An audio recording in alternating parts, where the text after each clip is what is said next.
Welcome to another episode of the Tom Schimmer Podcast. Happy Monday, everyone, and happy spring break, or March break, or whatever your jurisdiction calls it. Some of you have already had that, your second semester break, but many of you are on the verge of it, and I know you're excited.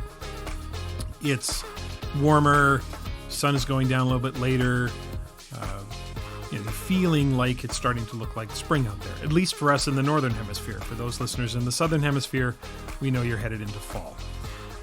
But by the way, you are allowed to be excited about time off and vacation time. Can I just say that?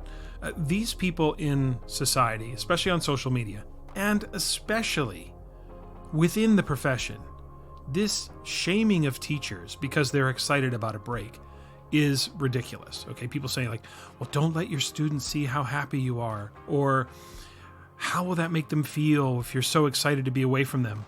You know what? Stop it.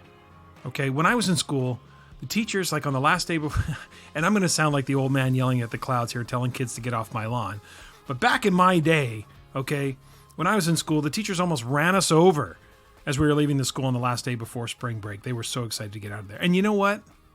We live to tell about it. I'm not trying to be insensitive to individual students, but I think we're developing a really bad habit in education right now.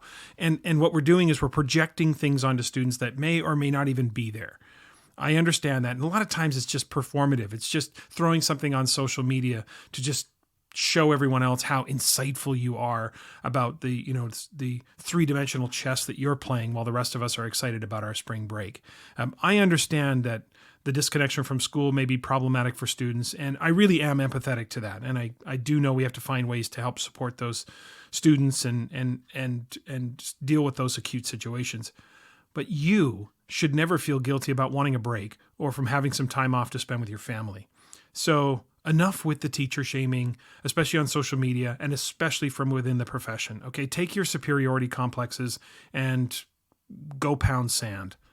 Okay, I probably would have said that in a more colorful way, but I don't really know if you're in the car listening to the podcast with your kids or something like that. So I'll try to keep it family friendly at this point. So there, I'm just sick of it. And how about that for an opening rant before we even get to the main part of the podcast? Thanks for listening in again this week. As I always say, a big welcome to any new listeners joining in for the first time. Your listening and subscribing to the podcast means a ton, and I really do appreciate it. And if you like what you hear and you want to spread the word to your colleagues or on Twitter, Facebook, Instagram, or wherever, I would certainly appreciate that too. Today, I'm excited to have Alexa Schmid joining me for the interview. Alexa is the middle school principal at the International School of Kenya in Nairobi. And Alexa recently completed her doctoral studies in justice, equity, and cultural competence in international education. So that's what we talk about primarily.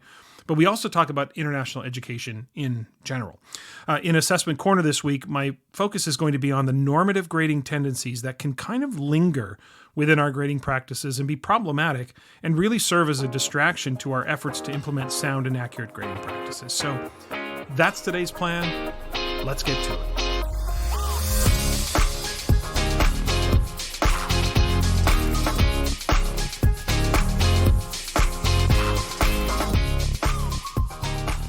My interview with Alexa Schmid is coming up, but first, don't at me. But I want to open this week by picking up where I left off last week and going on a bit of a tangent. Now, last week, you'll recall that we explored the psychological phenomenon from Dr. Emily Pronin called Introspection Illusion, the idea being that we all have blind spots, right? When it comes to ourselves, we don't always see ourselves in the most accurate light. We see ourselves through the most favorable lens. And I shared that Stephen Covey quote that stuck with me for more than 30 years. We judge ourselves by our intentions and others by their actions. And I've been thinking about this all week and wondering if maybe this is the reason it seems like we can't really talk to each other anymore or can't debate with one another anymore. Now, before I begin, I want to make sure that you understand this is not coming from any acute personal experience, okay? This is not a situation where something happened to me and then I come on the podcast and vent about it in some veiled fashion. Nothing happened, okay? It really is just an observation I've been making for some time now. So and I think it's all kind of coming together for me. So just like the disclaimers at the beginning of some movies, any likenesses to real events, real people, or real situations is purely coincidental. Okay? All right, the tangent I want to take is essentially a think aloud about finding the balance between defending yourself and being defensive. I talked about a lot about this a few weeks ago when I opened with the segment called The Allure of Labels. You might recall that, right? So between that and last week's open, I think I see more clearly now one of our modern dilemmas. I don't know if I have it all figured out, but I'm starting to see it more clearly. And let me also say that I am not talking about overt actions where others just deny the reality of their own actions. I'm not talking about, overt sexism or racism, for example, where those actions are undeniable and indisputable, right? So sexual misconduct in the workplace, something like that. That's not what I'm talking about. I'm talking about here situations that truly are open to interpretation. And this is what's kind of made my head hurt all week. Okay, let me try to break this down for you. Here are the overarching questions that I want to deal with. 1, what is the difference between defending yourself and being defensive? And 2, who gets to decide which one we're being? Here's another way to express that. What if the accuser is experiencing introspection illusion? Okay, so follow me here. Let's just say let's call them Mike. Let's say Mike hurls an accusation at me and I believe it's untrue, so I respond by defending myself. I say to Mike, that's not true, that's not what happened, or whatever. And Mike says, in response, he says, whoa, why are you being so defensive or fragile or sensitive? And I respond with, I'm not being defensive or fragile. What you said is wrong. Well, who's right? Let's look at it from each person's perspective. Okay, let's start with Mike. Mike thinks he's right because he might think to himself, hey, Tom, listen, you've got a blind spot. Introspection illusion, right? I've thought about what you said or what you did or whatever the situation was, and I've come to the conclusion that it was offensive or inappropriate or whatever, right? So Mike thinks I'm judging myself inaccurately because of my naive realism. We talked about that last week as well. Naive realism is when we have this default disposition that we see the world as it is in an objective reality. So Mike says to me, look, it's my interpretation. Doesn't matter what you intended. And then fill in the blank, offended, hurt, angry, or whatever. So Mike thinks I'm being defensive, and I think I'm just defending myself against what I see as a false accusation. So now let's flip this to my perspective. Mike thinks I'm being delusional. I have introspection illusion.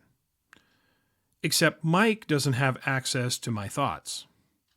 He thinks he's analyzed everything objectively, quote unquote, objectively, and drawn a conclusion based on all that information. But what if Mike is the naive realist? What if Mike has a blind spot? What if Mike is the one suffering from introspection illusion?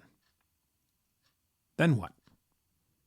Isn't it also possible that Mike lacks personal self-awareness? So do we just default to the whole I'm offended, therefore you have to be wrong mantra? Is that it?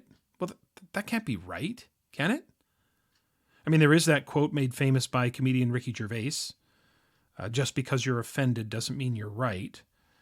Now, I'm not sure if that's his expression, because I've actually heard that expression attributed to others, including psychologist John Haidt. But anyway, Ricky Gervais is clearly the one that made that famous. Is there no more, truth? Have we maybe swung the constructivist pendulum too far? I mean, constructivism is a theory of psychology that says people construct knowledge rather than passively take it in, right? Take in information.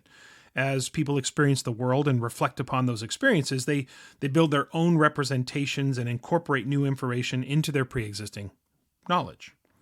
So in essence, reality is socially constructed, and that humans are meaning makers in their lives and essentially construct their own realities. That all sounds good and right, and I don't necessarily disagree with that wholeheartedly, but until we start asking questions about Mike and I, suddenly we have to ask some important questions.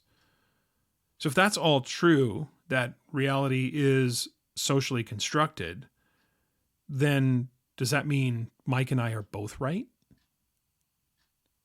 So if you look at it from Mike's perspective, Mike experienced my, again, comment, action, whatever. He reflected upon that experience. He built his own representations and incorporated that new information into his pre-existing knowledge. But guess what? So did I. Let's talk about a couple of scenarios. What if Mike is wrong, but we act as if he's right? Now, Mike was offended, and let's just say I acquiesce to that assertion, so I reflect and agree that I was being defensive, and when I really was just defending myself, okay? And you might think to yourself, well, what's the big deal, Tom? Well, does that leave Mike with a heightened sense of entitlement? Like he just thinks to himself, when I'm offended, I just assert it, and therefore it is so.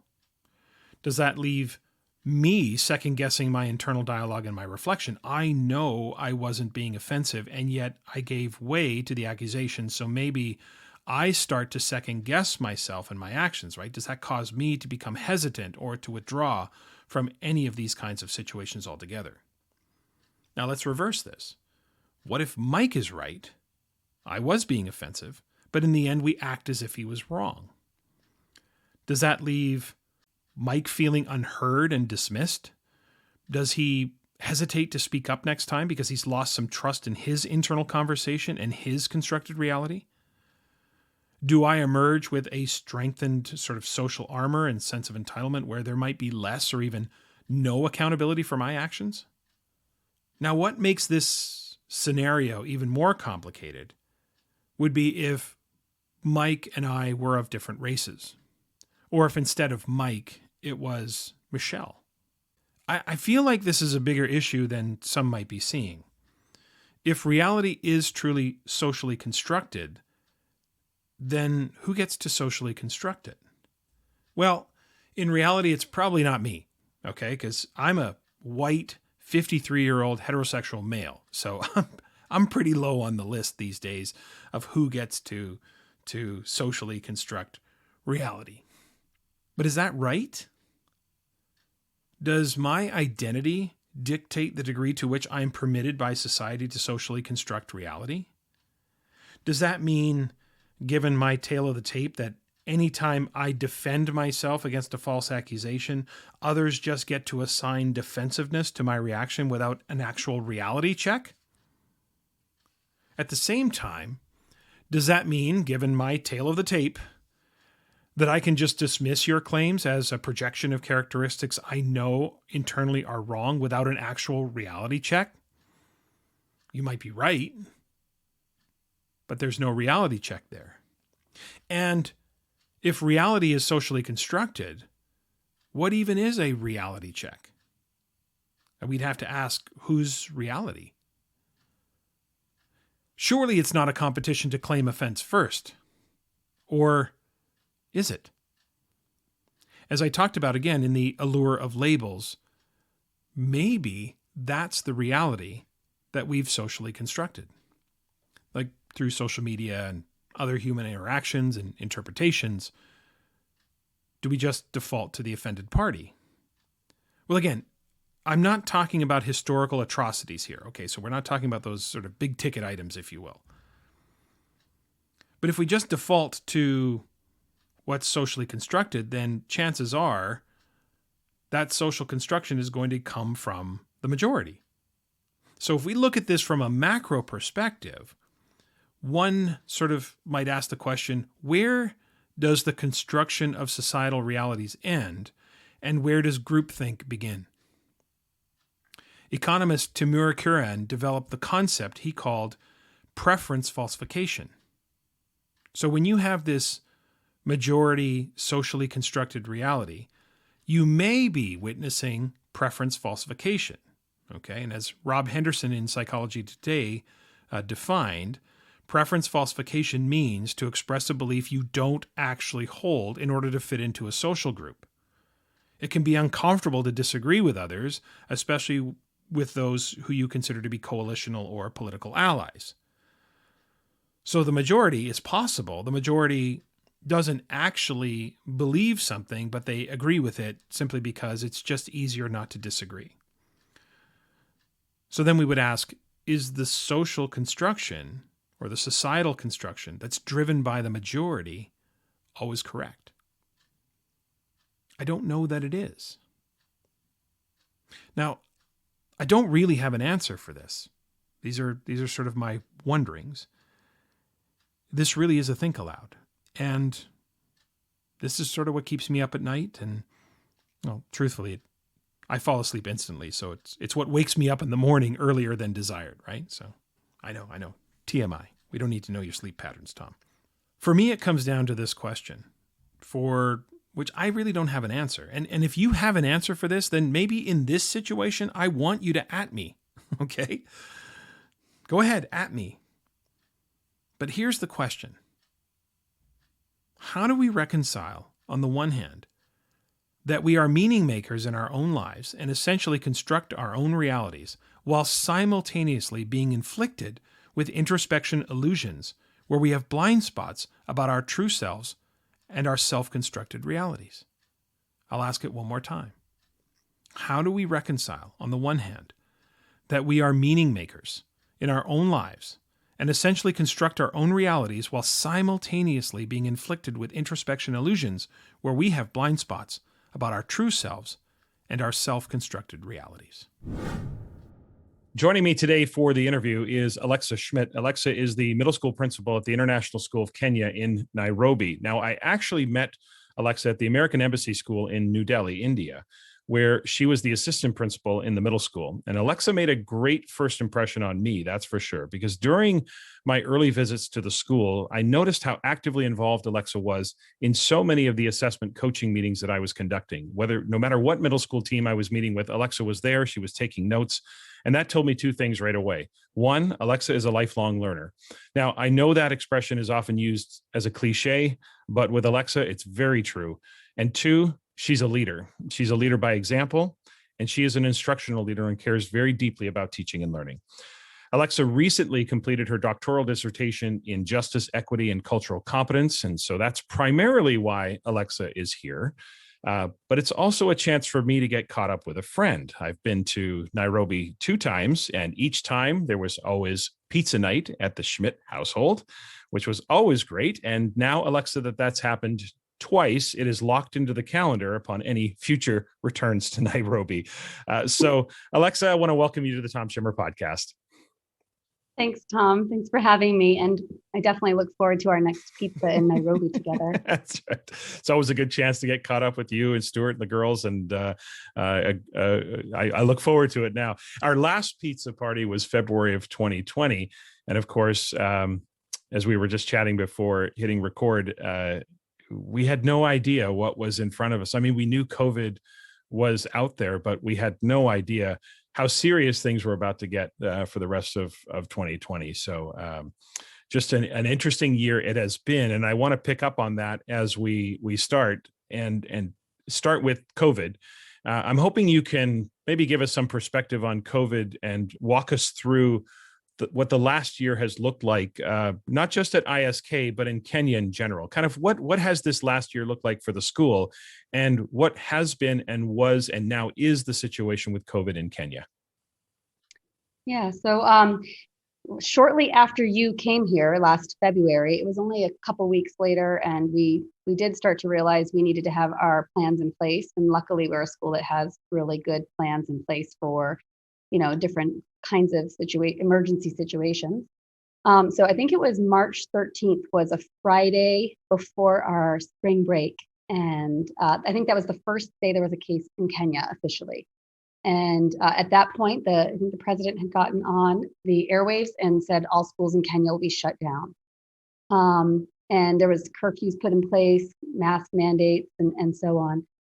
So we ended up finishing the school year virtual.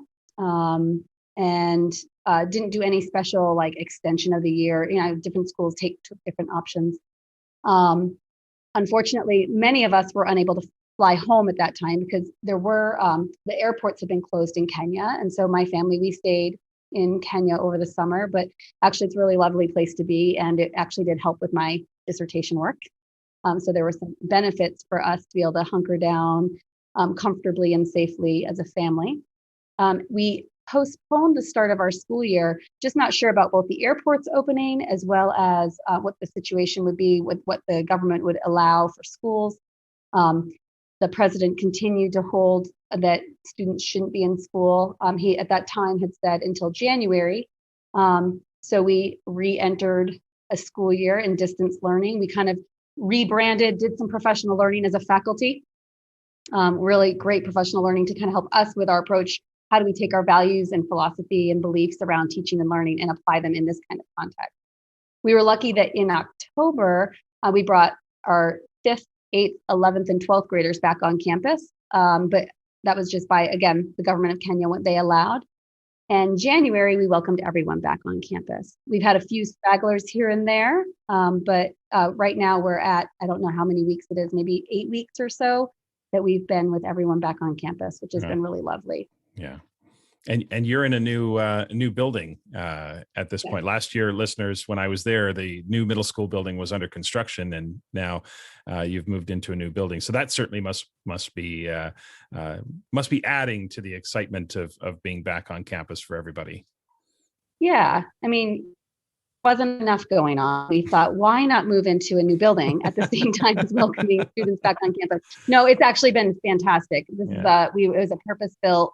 Based on, we were told to dream big, and we did. And we have this gorgeous building that's really been amazing to support our teaching and learning goals. And it also is very COVID compliant, actually.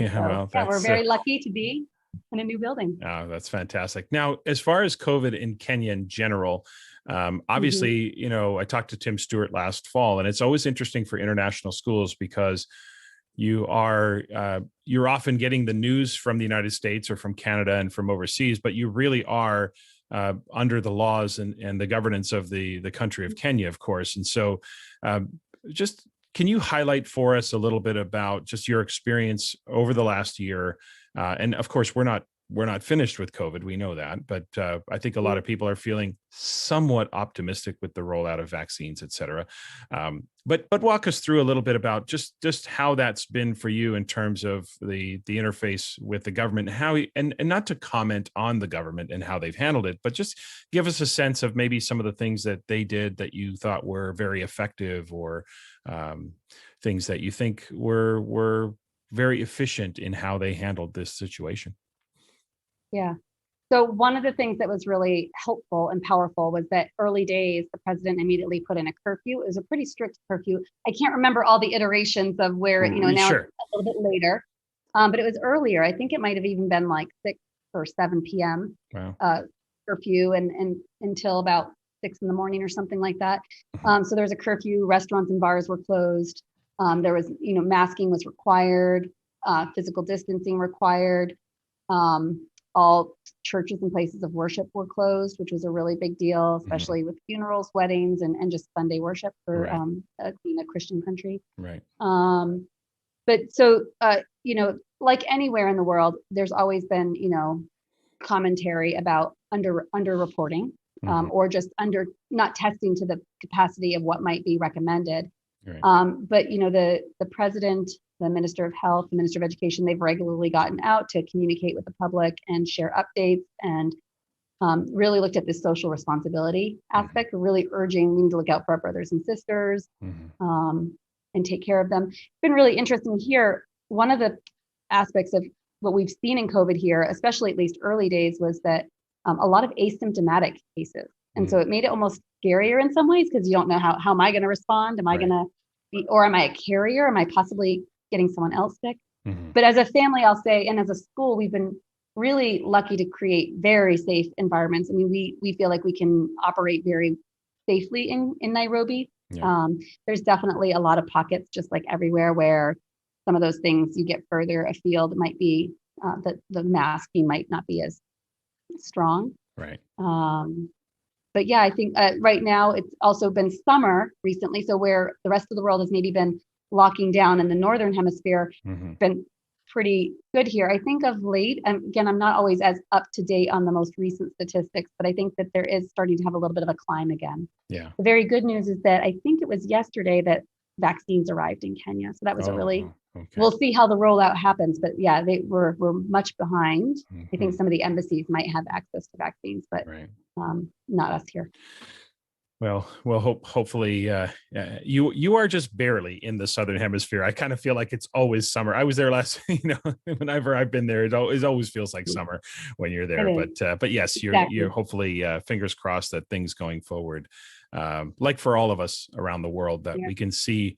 I think there's a little light at the end of the tunnel, but it may be still a distance away, but at least we can hopefully see the light. Okay, so you recently completed your doctoral studies in, as I mentioned in the intro, in justice, equity, and cultural competence in international education. Obviously, that's a very timely topic, but one you likely chose, of course, before 2020. So obviously the relevance of that topic became heightened in the last year. So I have two questions for you, and we'll kind of explore this a little bit. What specifically led you to that topic? And two, what did you find? So originally my topic, I love to nerd out about psychological safety and its impact on organizational learning. So that was my original topic. Okay. Felt really comfortable. Loved that, felt I had read a lot in that area. And then it was a few years ago, it was about 3 years ago, I think it was, that I was working with Fran Pullman, actually, who was like, you need to change your topic. Your problem of practice at ISK is actually more in this realm. Because I think it was about 3 or 4 years ago that we started exploring at ISK. We created a diversity working group. We had some questions and wanted to explore and dive into looking at how are we had 4 different domains. One of them was how is our curriculum preparing students to be global citizens? And in what ways is it culturally relevant pedagogy at play? How are we selecting our resources and so on? A second theme was around how are we nurturing and growing cultural competence amongst our community? Right. A third area was, and how are we supporting our diverse community? Not just saying, check, we have diversity, but like, how are we actually supporting that diversity, especially amongst our students? And then the fourth area was, and what does our staffing look like? In what ways does our staffing mirror our student population, and is it appropriately diverse? Yeah. So my director asked if me and one of my colleagues would co-lead that diversity working group. And so it was work that I was really excited to dive into. And it was very, early days, it was tense. There was people with strong opinions. We were doing a real tough look and looking at in different parts of our programming, our staffing, our everything that we were doing. So it was hard work.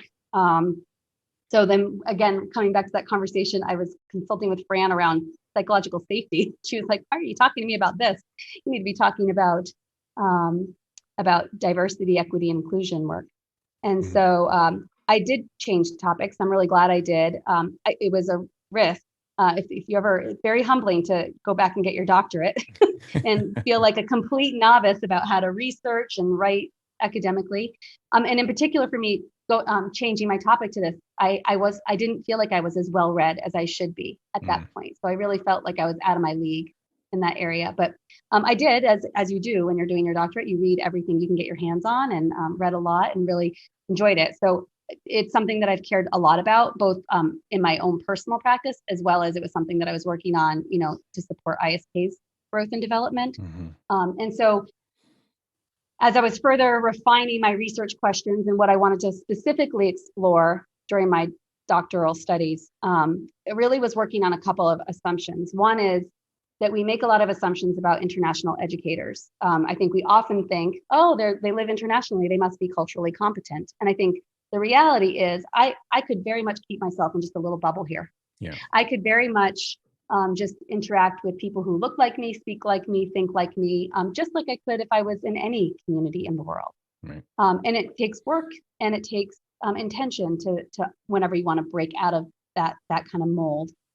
I think a second assumption was just this idea. I think that it's very common in or a challenge in international schools is if you're really trying to teach an international curriculum, then especially if you happen to have a more where we follow the U.S. standards, for example, that when we highlight issues, for example, like Black Lives Matter, oh, that's just an American problem, and actually it's really not.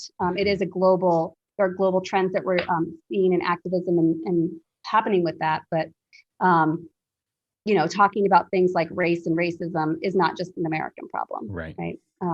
And so my assumption going into the research was that leaders matter, that what a leader focuses on matters. Mm-hmm. And leaders who make time for cultural competence and nurturing that and engaging in that in their communities can really impact the work that a school does. Yeah. And so I was specifically wanted to explore that with heads of school. Mm-hmm. So we I think instinctively know that leadership matters and leadership makes a difference. But let me ask you why? Why does leadership make such a difference? What did you find? Like, what was the specifics around that? So I think the couple of things that I was really interested in looking at is or some of the things that I also found, well, how we model cultural competence and inclusive behaviors. How are we prioritizing? And it was super interesting. Some of my participants in my study talked about, I'm the head of the school and I got my doctoral studies in this, and yet I'm still not prioritizing it. Isn't that, I'm still having a hard time prioritizing. It never seems to rise to the top of, if you're trying to have 1, 2, or 3 areas of focus as a school each year. Mm-hmm. I did specifically look at things like social justice leadership in terms of like my construct that I studied, social justice leadership, cultural competent leadership, inclusive leadership. And those are some of the questions that I was exploring with the heads of school when we were doing our interviews. In what ways have you demonstrated this? Because that's also going to show what you value. Mm-hmm. It's how you choose to spend your time. It's the lens when you come into spaces and meetings and conversations and learning together that you'll bring to the table. It is interesting when you talk about living in a bubble, and for listeners who aren't familiar with international schools, often, not always, but often international schools have designated areas or compounds where teachers live. And so you really can live in the teacher bubble. You really can, go to work every day and maybe choose to not spend a lot of time intermingling with the culture within which you're actually living.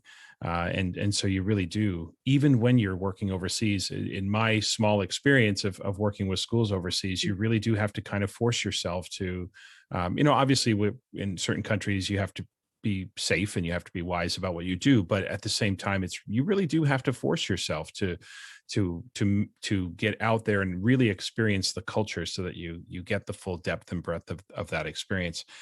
Last week, I opened the podcast with the topic of introspection illusion, which is a term psychologist Emily Pronin uses to describe the fact that we're not always the best judge of ourselves. We have these blind spots, if you will. So, and one of the reasons we have these blind spots is because we all have certain biases, right? So how do we become aware when it comes to, say, cultural equity or racial bias? How do we become more aware of our biases, and how do we confront them? What's the way that we confront those biases, especially in an international setting? This one's a real hard one. Because our own hidden bias, especially if it's a hidden bias that we're not really even aware of, it's really hard to even, how do you put up a mirror to see something that you don't want to see or that you are having a hard time seeing about yourself? I think one of the keys is really that you do, I believe strongly in regular reflection. I think you need to reading and really putting that critical eye to yourself is really important. I thought, like, in this particular area, I know that one of the books I read early on was White Fragility by Robin DiAngelo. It's a really good one. And it's actually a great introduction because that is a very common first response that we see when people are trying to examine self and possible hidden biases. Is we do sometimes get defensive. Well, no, I'm not racist. Especially if we want to define it in binary terms between racist, not racist, instead of really looking at, there's a spectrum, right? Mm-hmm. So I think, having that open heart to really want to do some self-exploration and reading and learning and really taking that time to do kind of a self-audit. Mm-hmm. I think of, do you know the Johari window? No. Have you ever heard of the Johari? So the Johari window is like what's known to yourself, what's known to others, unknown to yourself, and unknown to others. And it talks about the blind spot being what others know about you that you don't know about yourself. And we talk about that a lot, me and a couple of my colleagues. How do we help raise our awareness about our blind spot, about that place that others can see in me that I don't see in myself. Right. And in particular, those things that might be not as flattering or desirable. Yeah. Yeah, I think one of the things I think also I really value is having accountability thinking partnerships, people who will share critical feedback with me, and or just continue to share new ideas and push my thinking and new perspectives. So I think that idea that we're open to hearing a different perspective and we're not fixed where we are. Yeah. Really important. The charge of racist is top one or two in terms of horrific charges that can be leveled against anyone, and yet we continue to take things so personally. And I think that sounds to me like one of the keys is to understand that if you haven't been discriminatory, and if you know that you haven't acted willfully in a way that has been derogatory towards someone else, then the work around anti-racism is more about systems and structures and more about the way that systems operate within our organizations. And it isn't personal. It isn't that and I remember my conversation with Anthony Muhammad, saying to me, like, you didn't do it, so why are you taking it so personally, right? He wasn't saying that at me, but he was just saying that, you weren't being discriminatory toward people, so why are you taking it so personally? And it's really hard to get people past that level of emotion, isn't it? Like you were talking earlier about some of the conversations you had and how they could be very intense and people get very defensive about it. So I don't know what the answer is for how we confront that, or how we diffuse that intensity in that conversation, but it's something that we definitely need to address, don't we? Yeah, absolutely. Yeah. And I think, sometimes it's even the more subtle microaggressions, though, that can be the most harmful. Mm-hmm. My intention is not to be harmful or racist, for example, but I might have an impact. I might have, again, with that blind spot or, part of my learning and unlearning about, history and systems and everything. I might have done something or said something that has a negative impact. And so I still have a responsibility to fix that. And of course. Yeah. Some of these things have not happened willfully. They've just happened through conditioning, just through the systems that we've grown up in. And I think that just not taking it so personally, in most cases, is I think part of the answer for how we move forward on that.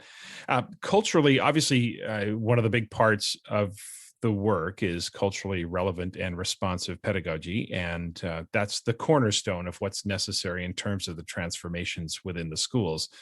So what does that, from your perspective, generally look like? How do we get there in an international school setting? So I actually just recently held a workshop on this because I was this is one of the $1 million questions. When you have a really diverse classroom, how do you do this in an international school setting? How do you help to implement culturally relevant pedagogy? I think first it comes with a teacher really embracing, or a school system really embracing and valuing diversity in a pluralistic society. And that's something that we think really adds richness to us. And I guess together with that, then how do we empower students? So empowering students is one of the first priorities. Making connections to our students' diverse cultural backgrounds. It doesn't mean that we can be experts on every student, that the cultural backgrounds of every student in our classroom, but what it can help us with is if we understand the cultural values of a particular, different nationalities or cultural cultures that are represented in our classroom, we can then also understand what's coming out in the behaviors or the learning actions that we're seeing from our students. So I can then be responsive to that. Culturally responsive pedagogy looks like that we're trying to build cultural competence, so that not only are you understanding yourself, but you're also understanding that of your classmates, and we're curious about it, and we want to learn more, and we want to have an accepting and open heart around that. It also means that we're promoting students to engage in look at power dynamics, promoting social justice, looking at marginalized groups. How do we help support when we see discrimination at play? I think it's a big part of culturally relevant pedagogy is around nurturing and developing personal relationships with students and really helping our students to feel seen and valued for who they are.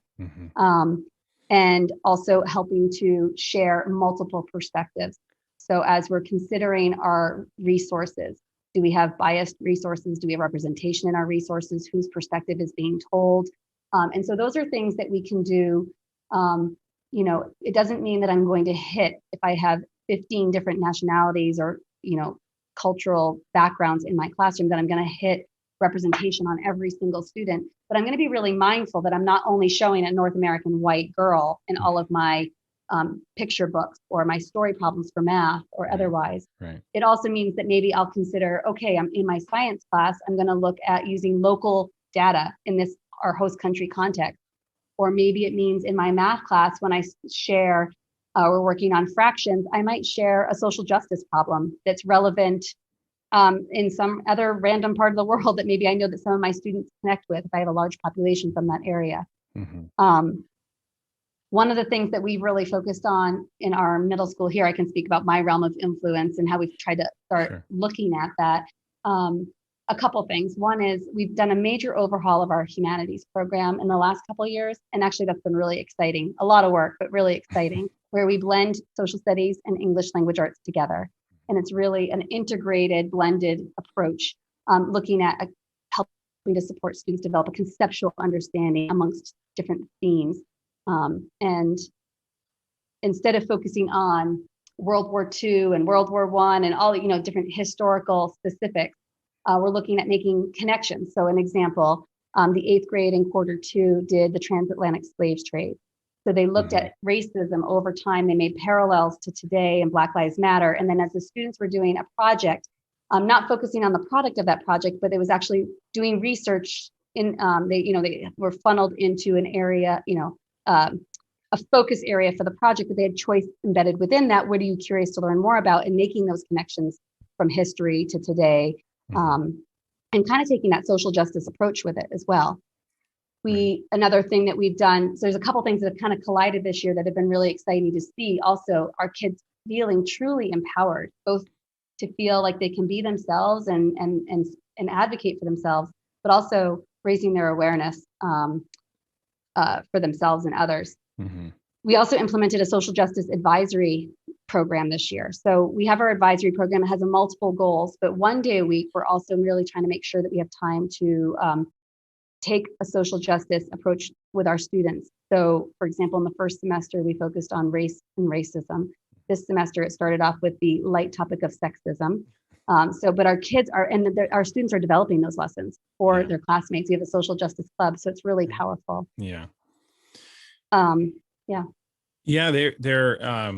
Well, I know the students would, sometimes putting it in the hands of the students, right, to confront these, like you say, these fluffy topics of racism and sexism. They're really digging into it.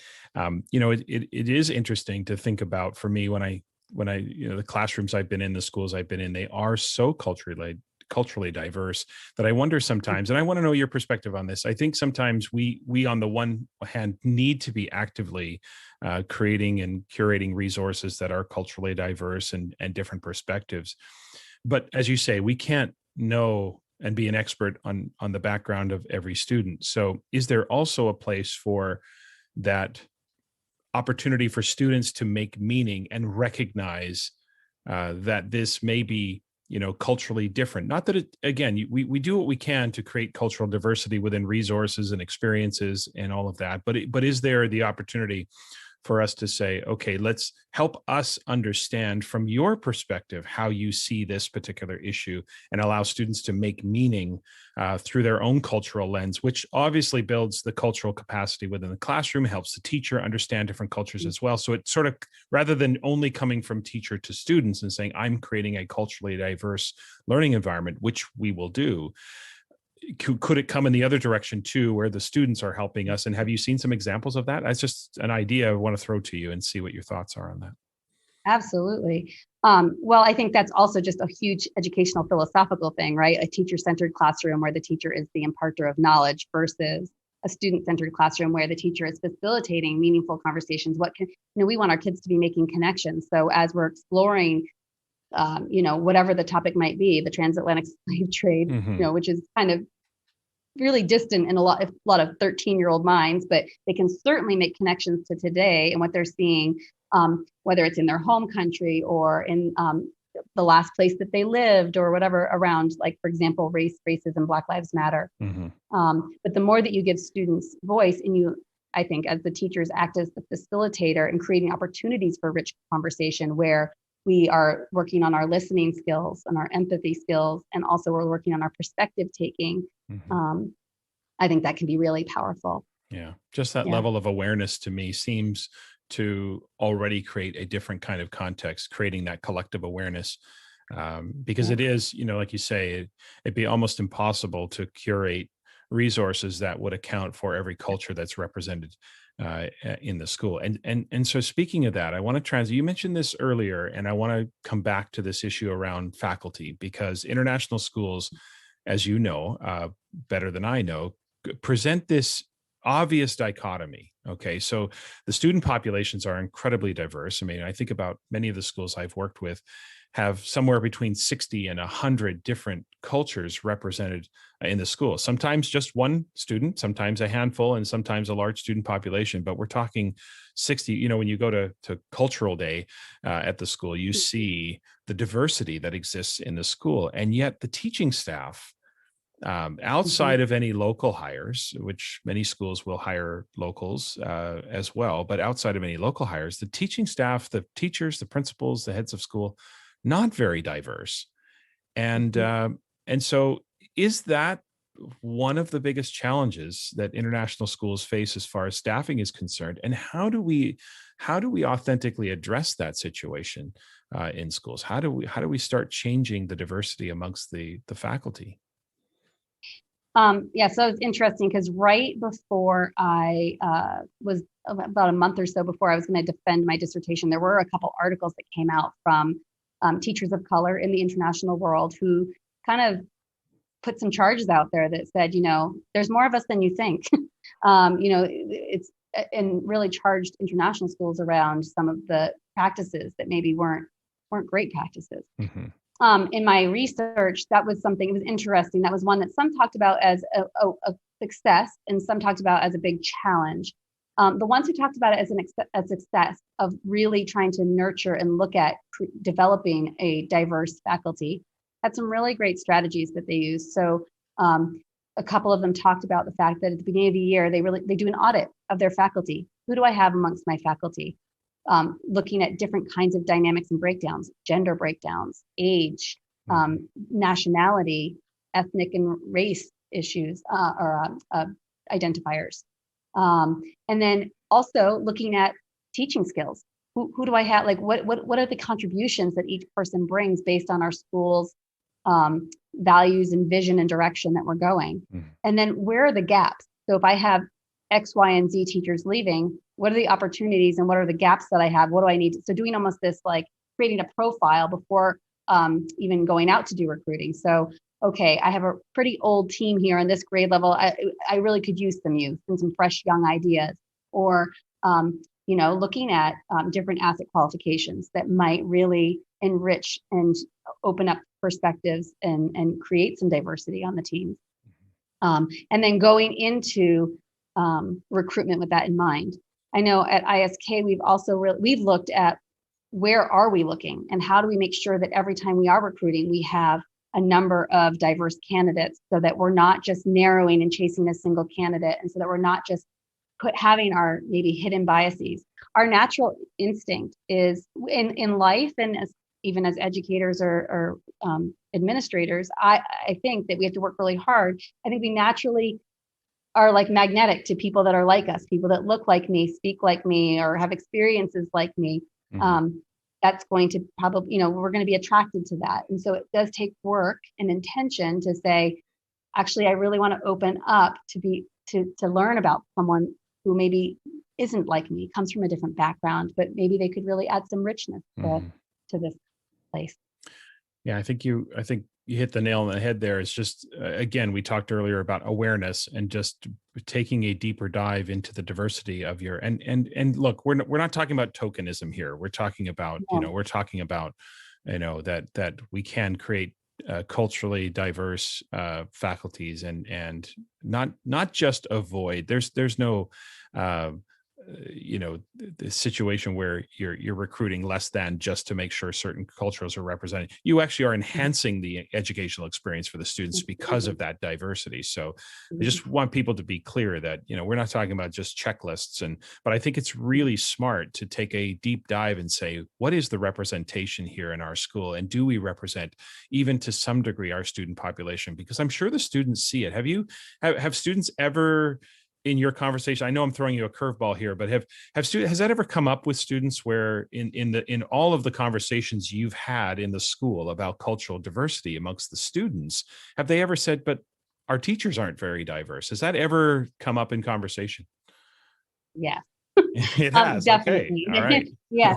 In fact, we have a group of students, a student equity committee that developed in the high school. And you want to talk about the world is in good hands, because this is a real impressive group of students. Mm-hmm. They actually were sharing with us some of their feedback about both the curriculum, about our staffing, asking if they could have a role in the recruitment process. So we've actually done some forward thinking for next year as well about how can we, sometimes in the international schools, recruitment can be really fast. It can happen in a short time. So how can we make sure that we have multiple layers to get Mm-hmm. multiple perspectives in? So it's not just me and my potential ideas around someone being a fit or not, but I'm also having lots of other eyes and perspectives on that, but also getting student voice in. That's Mm-hmm. so important. And Right. I think we found a pretty good way to do that for next year. So we're really excited to roll out bringing students into that process. But yeah, I think that does matter, and it makes a difference to students. They've commented on that. Yeah, I'm not surprised that they have commented on that, because I could see that for students, because of hearing so much around the world about the importance of cultural diversity, and then right in front of them. And again, that's not to disparage the people that are there and that are working hard in all of the international schools. It's just a fact that the school, the staff, the faculty, not very diverse. And I can see long term that being something that really has to be, and maybe in the short term that can be reconciled, but certainly in the long term, something to address. Go ahead. One of the things that we have been doing over the last several years, so that at bare minimum, no matter what the identifiers of any of our candidates that we're talking to potentially to join ISK have, we want to make sure that bare minimum everyone is a culturally competent educator to some extent, that they are working to grow as in their cultural competence. They are paying attention to how they're teaching, why and what they're teaching. And so we've actually added some questions into our and every year we're reviewing them. We've added some questions into our interview protocol. So even if we do have what might look like a stereotypical white North American male teacher joining our faculty, that doesn't mean that he's, he's all bad. Right. Not all white, Yeah. Hopefully, we've also asked them some critical and intensive questions around in what ways they do pay attention to the students in the room, and they help their students feel fully seen, and that they are honoring the diversity and considering that in their teaching pedagogy as well. For sure. And so actually, we have some teachers that have brought on board that might not meet some of the what we might talk about like as the superficial identifiers around diversity, but are actually these social justice warriors just doing some phenomenal work that students feel like I have an ally there. I have someone who is going to broaden my mind and teach me something. Yeah.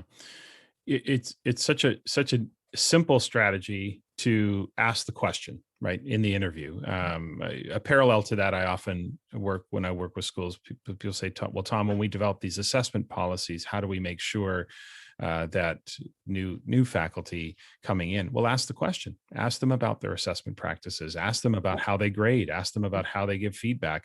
And the same parallel here with cultural competence is, ask the questions about the work they've done in the past, or the things they're working on now, and what they recognize in themselves, and to find out, because if that is the mission of the school, you have to know that person's going to be a good fit for you.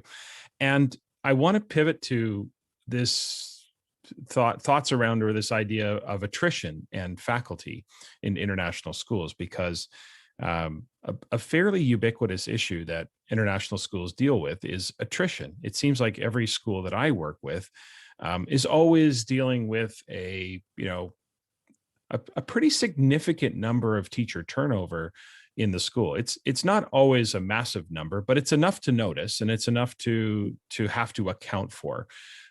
So I'm wondering, from your perspective, how do you create, you're a principal and in a middle school, and so how do you create continuity? How do you create sort of seamlessness with which you're developing the approach to education in the middle school when schools see this turnover constantly? Like, what is the strategy? How should leaders go about creating that kind of continuity when they see, because this isn't just an international school issue. This is something that applies to a lot of schools in North America and around the world. But how do we create continuity when you have such high staff turnover? Well, so one of the things, we are really lucky here. We actually have a lower turnover than I think a lot of schools. It's for a variety of reasons. Sometimes it's the makeup of your overseas hires versus your local hires. Okay. And there's of course pros and cons to turnover. Sometimes turnover, it brings in great fresh new ideas and perspectives that helps us to grow in those just right spaces. But it also, you're right, constantly having to work on how do we create stability and alignment as we approach student learning. I think there's a couple of things. I think in any school, you have to, every single year, there's certain things as a matter of practice you're going to have to do every year to make sure that we are all checking in. Is this still what we believe? What do we believe? How are we approaching students? Where do we stand? Every time that we come up to report cards, for example, even if we've had very little turnover, we take time as a faculty to make sure we're reviewing what is the purpose of the report card. How do we want to philosophically approach our comments? We want them to be strength-based. We certainly don't want to deprive students of quality feedback in the report card comment, or constructive feedback to grow and improve, but we also want to see that child through a strength-based lens. So that's just one example of something that every year we need to make time for that. Right now, we're doing some really exciting work with some values work that Greg James is leading out in our community, where we're all trying to come together around what are the implicit values of this community and what are the beliefs that we have associated with that, with learning. And I'm really excited about where this work will go, because it'll really even further ground us so that when we do bring new people on board, that hopefully if we are doing things right, that we are constantly referring back to, well, at ISK, we value equity and justice. And so in what ways is this decision that we're doing, or these actions that we're taking, in conflict, or are they supporting that we really do value that? And we can go through any of the values that we might ultimately land on as a community. We do the same thing at the beginning of the year, every year in orientation. So I think one thing that I don't know what this looks like in American school. I've never worked as an adult in an American school, only international schools. Okay. But I know every year we take time onboarding our new teachers. And then we also have an orientation for all of our faculty, new and returning. And there are certain things that we do every year. We do review, what do we believe about how we work with children? What is our responsibility in that? And what's the ways that we talk to them around restorative practices rather than punitive, as an example? Yeah. So I think that's just a really important piece when you're in a transient community. So important to have those values and fundamentals in place, because as we talked earlier, you can use that as a foundation in recruiting too, can't you? Because this is how you'll know what your school stands for, and therefore it's easier to find faculty that fit that mission, fit those values, fit the approach that you're taking with schools. So I want to continue this thread of international. I don't think I knew that about you. I don't think I knew that you had never worked in an American school. I did not know. I actually worked. I worked as a substitute teacher in an American school, and I worked as a paraprofessional in special education while I was getting my degree.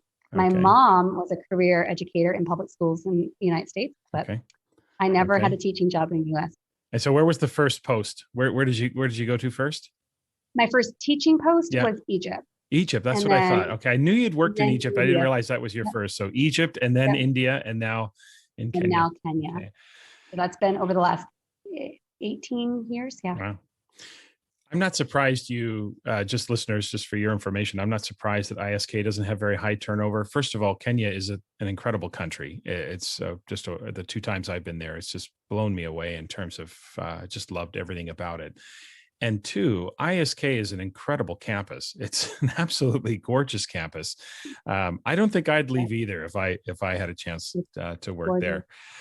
Okay, so let's stay on this thread of international education as a professional choice. You have obviously, this has been the entirety of your teaching career, and obviously there's a lot to love about overseas work, and I've seen firsthand just the enormous opportunities that come in front of you as you work overseas. I've seen the social media posts about all the travel, the Facebook posts, and those posts are epic about places that people go and things they experience. But working overseas is not perfect, right? So for listeners out there who are intrigued by this prospect, some people listening might be thinking, this sounds really glamorous, teaching overseas. And obviously the country you go to and the school you go to is going to make the biggest difference in terms of what your experience is. But what are some of the not so positive aspects that people at least need to be aware of if or when they begin their international journey? It's not perfect. We know that. So what are some things they have to be prepared for? Well, so one of the things I do think people being realistic with themselves and their dispositions and their personal needs is really important before embarking on international living, because I think you have to have a high tolerance for frustration. Because again, there's a lot of different countries. I've happened to live in more developing countries as I've been working overseas and not as developed. And so, of course, that brings a whole different slew of challenges, maybe things going slower than we might be used to or hoping for, or just working differently. Countries that we've lived in have been former British colonies. So there's a lot of, for being an American, just even getting used to the British lingo and systems. Or, here in Kenya, we drive on the opposite side of the road than the United States. Yeah. So, having that openness to, like, actually that's a fun adventure and not a frustrating or annoying thing. I think that would be one of the biggest things. Being really flexible and adaptable is really important. I think the other part is it is hard being far from home and family, especially when there's tough moments. So you can't always get home for those tough moments. In particular, I didn't travel home last summer. That was really hard to not see my family, because we count on that and embracing that every summer. Right. And then, like I think I said earlier, like everywhere, I think just really ensuring that you could live in a bubble, and it's actually easier to live in a bubble than not. And so if someone's coming overseas hoping to really integrate, and again, I think I have never lived in Europe. I've never lived in East Asia. So different experiences, of course, for different places. But right. Places that I've happened to live, I do live in a compound here, and I did in Delhi as well. Right. And so it takes that extra effort on my part to make sure that then, I am exploring and integrating and whatnot.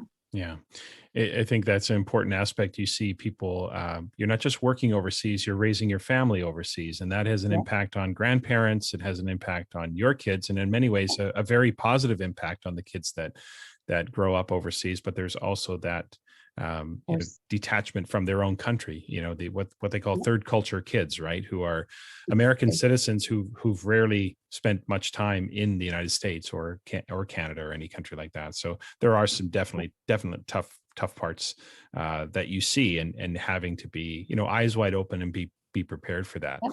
So let's finish on this one. Last question. What's the best part about working overseas? Well, so I feel like it's fairly obvious, but maybe it's not for everyone. So I love exploring new places and cultures. I mean, and also just constantly, it forces you into having a learner mindset around life and growing and expanding my worldview. There's not only one right way to live. As I've lived in these 3 very diverse countries, and even more before, I was in Peace Corps before that, really seeing that my little way of growing up in Plymouth, New Hampshire, isn't the only way. That was one kind of norm that I grew up with. But now I've seen all these other realities, which has been so powerful and amazing. And again, raising a family has been really powerful as well, to see how my girls see the world. And they, love spicy foods. When they started eating foods, they were in India. And so spicy food, like there's no food unless it's spicy food. And then finally, I think I would say the professional growth. I think one of the things that's really rich is that, I have had the opportunity to work in multiple schools. And also because of that turnover, I've met hundreds of educators that have, made me a better educator as I get to learn from them, and they bring new ideas that maybe if I was in a little bit more stagnant situation, it might be a little harder to continue to expand my own thinking on things in the same way. Yeah. It is I said to Tim in October, I said, had I known this was a thing back in the early 90s, I probably would have been I didn't even know these schools existed. That's how naive I was to the international school world. And certainly in recent years, the international school world has expanded. I think in the early 90s, it wasn't as robust as it is now, but certainly the advantages, part of the challenge for North Americans in traveling is it costs a lot of money to get to the other side of the world. So when you're working on the other side of the world, as we might fly from Seattle to Dallas or say Boston to Los Angeles, you can be in the Middle East, you can be in different parts of Europe. It's a totally different experience, and obviously the travel options for sure are wonderful. So, Alexa, this has been great. I really, really appreciate your perspective. We're going to finish. I can talk about this stuff for a long time for sure, and maybe we'll have you back to update us on some of the work that's been happening at the school. But we're going to finish up with the segment I always call 3 questions. I'm going to ask you three lighthearted questions, not to put you on the spot, but just, I'll put you on the spot a little bit, but just a chance for listeners to get to know Alexa a little bit on a more personal level. So we just kind of talked about this a little bit. So I'm going to begin with the first question, and it's picking up on a theme that we just were mentioning, which is being overseas, of course, has afforded you some incredible travel opportunities. So which city or country that you've been to turned out to be the biggest positive surprise? So you went there and you thought to yourself, I don't know how this is going to be. And you were just blown away. It was one of those things where it completely exceeded your expectations. I think I would probably say India. And I think it was because we lived in Delhi for 8 years. We moved there when our twin daughters were 2, and we moved when they were 10. And I started there as a middle school math teacher and moved into the role of assistant principal. And I think the combination of the school and the amazing learning that happened I was amongst giants for leaders. I was really lucky to have so many amazing leaders and educator mentors. So professionally, I grew so much. Personally, it also impacted me. I think there's a lot about where a school is and the culture it's situated in, and how that can also impact what teaching and learning looks like in the community. India is a fascinating place. We were real nervous going there because it's big and busy and crowded and polluted. And we actually were like starstruck with the magic of the place. It was a really neat place. Yeah. Yeah. I had a similar reaction to India, not knowing what to expect when first time I came there. And you're right, the pollution, the traffic, the intensity, All of it, yeah. but still there is a wonderment about India that is just, it is magical. It's a great place for sure. Mm-hmm. Okay. Second question. What's the strangest thing you've ever eaten?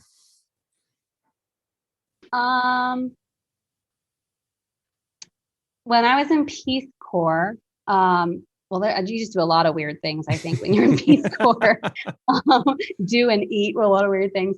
But maybe it's not the strangest thing, but I really did fall in love with a lot of the local cuisine. And so I would eat these little, when I first moved there, I thought it was the grossest thing I could have ever smelled. It was just so powerful. These little small fish called kapenta, and they fry them up in oil and salt. But then also I graduated myself onto bigger fish, and you eat the head and it's all crunchy. The brains and everything comes in, kind of gross. But and then also frying up fried caterpillars was another big one. Oh, that wasn't my favorite, actually, to be honest with you. I didn't really like fried caterpillars, but I did try them because I believe in trying everything once. Yeah. Well, the question wasn't what's your favorite. The question was what's the strangest. Yes. Exactly. Okay. Last question. What is your fondest childhood memory? Oh, gosh. I think, I was really lucky. I grew up in a small town, and we grew up in one of those very stereotypical small towns where you can walk to school and you had the neighborhood kids that would run around. And so I think I would more talk about not a specific memory, but just me and my sister and our neighbors down the street running back and forth, building forts, and just having a real nice community feel. My mom was a teacher and she was friends with all these teachers. And it was just kind of a fun little idyllic, innocent childhood, I think, around like that kind of atmosphere. Was really nice. Yeah, there is nostalgia to that for sure. You don't have to lock your doors and everybody knows everybody. Yes. And that can be a good thing or a bad thing when everybody knows everybody, because everybody knows your business. For sure. So one final question for you, Alexa, is a question I ask everyone I interview, and just a running theme through the podcast is success and happiness. So the question I'm asking you is the question I ask everyone, which is, if a random person stopped you on the street, a random person sort of came by and stopped you and asked you the question, what's your definition of success? How would you answer them? So I think that to define success, I would say it's when you are living wholeheartedly, when you are embracing life and all the bumps and making connections and living with purpose. So I do place a strong value on our social responsibility to leave the world a little bit better or happier or more joyful than when we entered it. And I think that happens when we're following our passions, when we're making connections and spreading love. Yeah. I love that social responsibility lens and leaving the world a better place than we found it. I think that's a great place to finish up today. Alexa, again, I can't thank you enough for being here. Listeners, you can follow Alexa on Twitter. Her Twitter handle is @teachschmid. So @TEACHSCHMID. That's on Twitter. Now, Alexa doesn't tweet a lot, but when she does, you're going to get one of two things. You're going to get very thoughtful content from Alexa, or you're going to get some insight into what's happening at the ISK middle school, that's for sure, or ISK in general. So good content. She doesn't tweet a lot, but when she does tweet, it's definitely worth paying attention to. Alexa also has a blog that I'm going to make sure I get this right. And again, as we were talking earlier, Alexa doesn't blog as much as she would like to or often, but she's been a little busy with her dissertation. So we'll forgive you, Alexa. But that blog spot is learningandleadingschmid.wordpress.com is the blog spot. So learningandleadingschmid.wordpress.com is that site. Alexa, it has been great to see you, great to talk with you, great to catch up. Thanks for joining me today. Thank you, Tom. I look forward to when you make it back to Nairobi. Me too. In Assessment Corner this week, I want to address the topic of our lingering normative tendencies. If you were to ask any group of teachers if they grade on the curve, you'll probably receive a universal, resounding no. And I believe teachers when they say that they don't grade on the curve. However, what's become apparent to me in recent years is that shedding some of our traditional habits, our normative grading tendencies, is much easier said than done. Even those who have moved to a more standards-based approach to grading can, if not mindful, fall back into habits misaligned with our modern assessment paradigm. Norm referencing is specifically designed to rank learners on a bell curve. A small percentage of students performing well, most performing in the middle or the average, and a small percentage performing poorly. In order to produce a bell curve each time, assessments are designed to accentuate performance differences amongst the students. Now, if you listened to the bonus episode on standardized testing I had with Tom Guskey, and if you haven't, I really would encourage you to go back and listen to that. You'll remember this from the part where Tom was talking about the ACT, the SAT, and other college acceptance type assessments. Right? Accentuating the difference is the key when you're norm referencing. This is where a percentage grading system has a tremendous amount of favorability, because what you need when you're norming is great grade variation. So if you can drill down to a decimal place or even 2 decimal places, even better. Okay. So an example that is still widely used in the United States and other schools around the world, an example of norming is class rank. Right? It's just how you rank in comparison to other students in your grade level. Now, that's done in many schools still for both frivolous reasons, like determining valedictorian. And look, I'm not suggesting that the decision about valedictorians is frivolous. What I am suggesting, though, is you don't have to do it through class rank. In the years that I spent working in high schools, we never determined valedictorian by class rank, never. And this goes back to the early 90s. So there are other ways to do it. So that's not frivolous valedictorian, but there are other ways that you can do it and other ways that you can structure it. But that's a whole different conversation. There are, however, very real consequences for schools. So it's very easy for me to be all sort of high and mighty and say down with class rank. But if you are a school, for example, in the state of Texas, you have to also wrestle with the Texas 10% law. And for example, the Texas 10% law states that any student who graduates among the top 10% of her high school is guaranteed admission into a public university. Okay, and I think that's more like ends up being more like 6 or 7% for the University of Texas, simply because there's many more applicants. So even if a school in Texas wants to be criterion referenced and is completely criterion referenced, they still need that rank order. Otherwise, you're disadvantaging your students, right? Or you're making things convoluted. So they still have to do that. So on the other hand, criterion referencing is designed to determine if students have achieved certain learning standards or learned certain material or acquired specific skills or knowledge. That's different. Okay, assessments that measure performance against a fixed set of standards or criteria is what we're really focused on. Therefore, you don't need great grade variation. We want all students in a criterion referencing system, we want all students to reach proficiency or higher. So we would use criteria or we'd use cut scores to determine each level.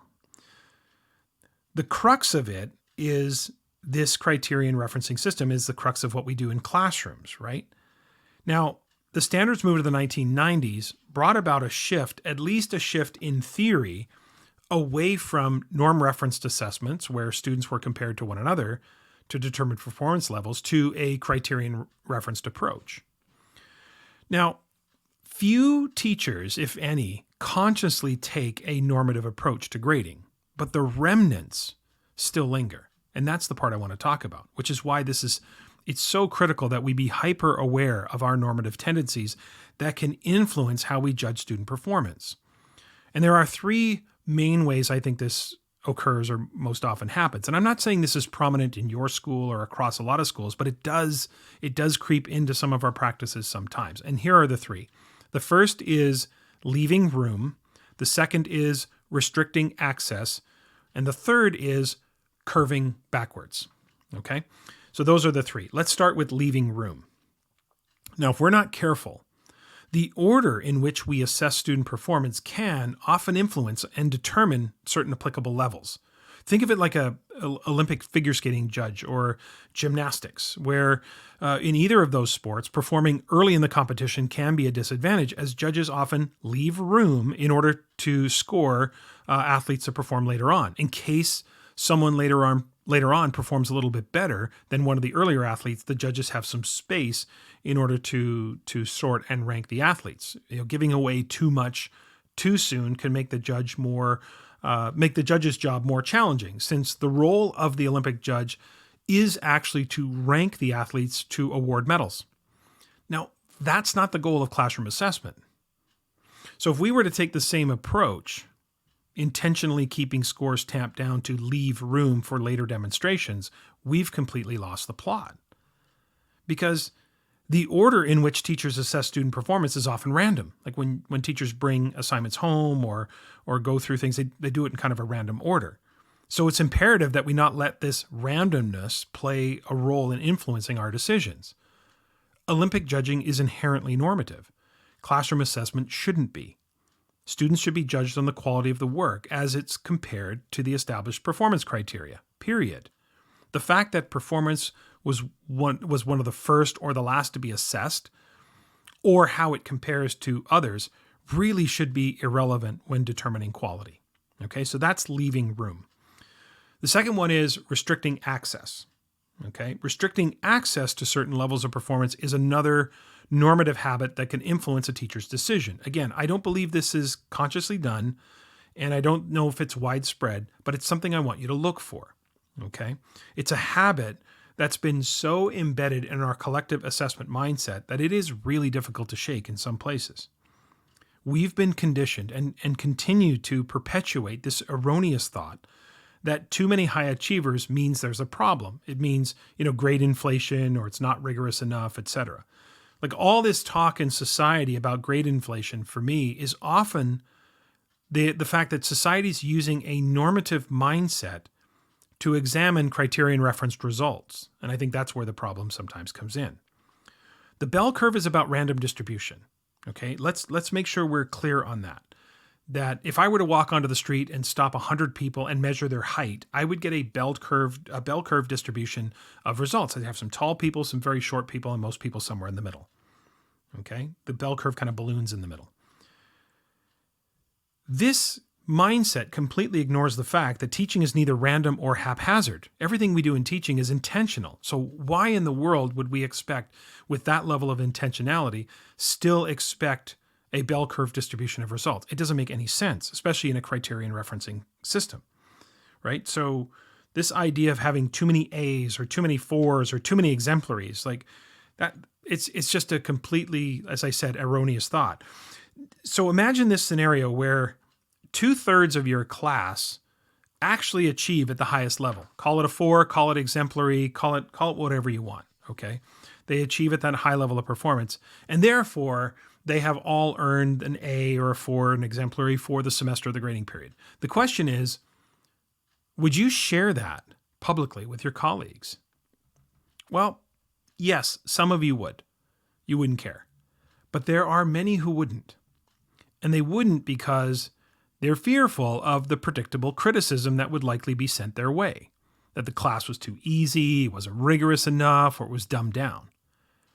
We want all students to succeed at the highest level, or so we say in our mission statements. But when they do, our default is that there's a problem. We're more likely to think there's a problem. So again, applying a normative construct to a criterion referencing system is where we get into trouble when we're analyzing the results of any assessment. Thinking that there are too many or too few of any level does not square with the idea of criterion referencing, okay, or a standards-based learning environment. Once performance criteria has been established, how students perform compared to that criteria is all that matters, okay? So we got leave room, restricting access, and the third one is curving backwards, okay? So now imagine a different scenario. We've got a scenario where a high school English language arts teacher's 9th grade students have just submitted their first argumentative essays. The teacher was really effective in co-constructing criteria with the class and was thorough in using exemplars to contextualize the criteria and was quite methodical about providing exceptional feedback on the first drafts of the papers. Okay, so that was all done instructionally. So now that the final papers have been collected, it's time for the teacher to score them. And she's going to score them using a 4-point holistic rubric. And the teacher begins to examine the quality of the writing and first starts with Jeremy. So Jeremy submits an exceptional piece of writing that his teacher determined was unquestionably a 4 or an exemplary or at that top level of the rubric. Okay. So later on, Maria's paper is being graded by the teacher. Maria is an incredibly gifted writer whose writing is akin to maybe someone in their senior year, right? So the 12th grade, maybe on the verge of first year college. So the teacher, after reading Maria's assignment, pauses and reflects on the differences between Maria's and Jeremy's writing. And she thinks to herself, if Maria's a 4, how can Jeremy be a 4? So as a result of that reflection, she decides that since Maria is a 4, Jeremy must be a 3, and therefore she changes it. See the issue? Maria's exceptional writing should not diminish Jeremy's accomplishment at all. He met the criteria for the top level. As soon as the teacher examines Jeremy's work in comparison to Maria's, she was, in a way, norming. I mean, we don't have enough students in our schools or at any level to do true norming, but it's that normative mindset, right? By reducing Jeremy's score, she's actually curved backwards. That's why I call it curving backwards, because real curving is typically about moving scores up, okay? Where you take the highest score in the class and advance it to 100, and then all other scores would be distributed from there. So for example, if the highest score on an assessment was 23 out of 30, you would add 7 to the highest score, and then you would add 7 to everyone else's score, and then you would distribute the grades from there. And that's how you're curving. See, it's slightly different than grading on the curve. What Jeremy and Maria's teacher did is kind of the opposite of that. That's why I call it backwards curving, right? She changed the criteria after it had already been established. Student scores really shouldn't be dependent upon who else is in the room. And again, the only comparison that matters is how the students compare to the established criteria. A standards-based instructional environment demands that student scores and grades neither be dependent upon who the teacher is, nor be dependent upon who else is in the room. And it's important that we establish clear performance criteria. That's essential so that we get valid and reliable assessment interpretations. However, that clarity can be all for naught if we fall back into normative habits that undermine the gist of what a criterion referencing system is all about. So look for those potential normative tendencies, the idea of leaving room, okay, the idea of curving backwards, and the idea of restricting access. Keep an eye out for those, and they can creep into our conversations and our discussions about assessment results. Okay? Teachers who collaborate and calibrate to secure valid and reliable assessments will prevent one another from slipping back into old habits. Just being aware of the potential influence that these and other normative habits can have is already half the battle. A few announcements as we close out today. First, a reminder that the 2-day Grading from the Inside Out virtual training is happening next week. Day 1 will be March 16th. Day 2 will be March 23rd. Also this summer, the Achieve Institute, which is the institute I mentioned before, the Promising Practices in Instruction, Assessment, and Grading, that's going virtual this August 16th through 18th. And the nice part about virtual events, of course, is that you can participate in the event from literally anywhere in the world. That event features myself, Cassandra Erkins, Nicole Dimich, and Katie White. So if you're interested in either of those events, head over to the solutiontree.com website for details. I've also added links in for both events in the show notes. Remember to follow the podcast on Twitter for updates. That handle is @TomSchimmerPod. You can follow me on Twitter as well. That's @TomSchimmer. Schimmer Education on Facebook, Tom Schimmer Podcast on Instagram. And also, please email your questions for Assessment Corner or any suggestions you have for the podcast. That's tomschimmerpod@gmail.com. And a reminder to check out the YouTube channel as well, Tom Schimmer Podcast on YouTube. Next week, my guest is going to be Peter Dewitt. Peter, of course, is a globally recognized expert in educational leadership. We're going to focus on his latest book, Instructional Leadership, which is something educational leaders are all striving to become, right? Not just managers, but we want to be those instructional leaders. So please subscribe, rate, review the podcast, especially on Apple Podcast. And, if you feel up to spreading the word about the podcast, I would greatly appreciate that too. So have a great week, everyone.